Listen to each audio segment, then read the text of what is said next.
Hello, আসসালামু আলাইকুম। আশা করি আপনারা সবাই অনেক ভালো আছেন। আমি এলিজাজ ব্লগ থেকে চলে আসলাম, এলিজা আক্তার রুমা।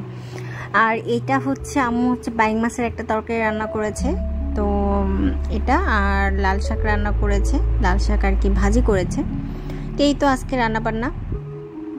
আর এটা হচ্ছে সন্ধ্যার দিকে আবরার বাবু হচ্ছে কেক খেতে চেয়েছে, তো আমার বোন আর কি কেক বানানোর যেই প্রস্তুতি আর কি সেগুলো চলছে।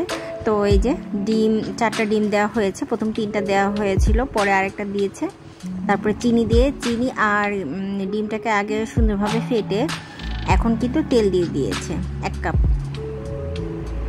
তো এটাকে সুন্দরভাবে মিশিয়ে নিচ্ছে ও হাত দিয়ে। আর এই যে 2 কাপ ময়দা দেওয়া হয়েছে, 2 কাপ ময়দা এখন এই যে এইভাবে চেলে মিশ্রণটার মধ্যে দিয়ে এখন এই যে ভালোভাবে মিশিয়ে নিচ্ছে। তো আমরা আসলে যেহেতু আবরার বাবু ছিল, তো ওকে মানে ওভারকাম করে মানে সব কিছু দেয়া একটা টাফ হয়ে যাচ্ছিল, কারণ সে বলছিল যে আমিও করব, সে এটা ধরছিল ওটা ধরছিল। তো আমরা অনেক বড় একটা মিস্টেক করে ফেলেছি, সেটা হচ্ছে আমরা বেকিং পাউডার দিতে ভুলে গিয়েছিলাম। তো বেকিং পাউডার না দেওয়াতে কেকটা আসলে ওইভাবে ফোলেনি। তো যাই হোক, এই যে আমরা এটা কিন্তু গুঁড়া দুধ দিয়েছি, গুঁড়া দুধ দিয়েও সুন্দরভাবে ফেটে নিয়েছি। আর মিশ্রণটাকে একটু পাতলা রাখতে হবে।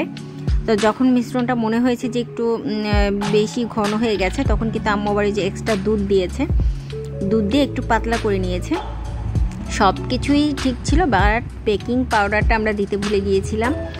তো যাই হোক, এই তো অবস্থা। তো এই যে এখন এই যে সুন্দরভাবে ফেটে নিয়েছে আমার বোন অনেক কষ্ট করে, আসলে অনেকক্ষণ সময় নিয়ে কিন্তু এটা ফেটেছে। তো এই তো আবরার বাবুর জন্য। তো এই তো এখন আমরা এটা ইলেকট্রিক ওভেন আমাদের বাসায় পুরনো আমলের, তো সেটাতে আর কি করব। আল্লাহর রহমতে এখনো ভালো আছে।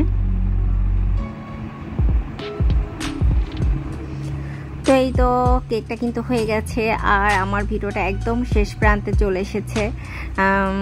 যদি আমাকে ভালো লেগে থাকে অবশ্যই আমার চ্যানেলটাকে সাবস্ক্রাইব করে রাখবেন।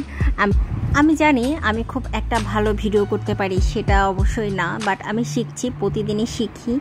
তো আমি যদি কোনো ভুল করে থাকি সেটা প্লিজ ক্ষমা দৃষ্টিতে দেখবেন, আর লাইক দিতে ভুলবেন না এবং ভালো কমেন্ট করবেন। প্লিজ আমাকে ক্ষমা করে দেবেন যদি কোনো ভুল করে থাকি। তো আল্লাহ হাফেজ।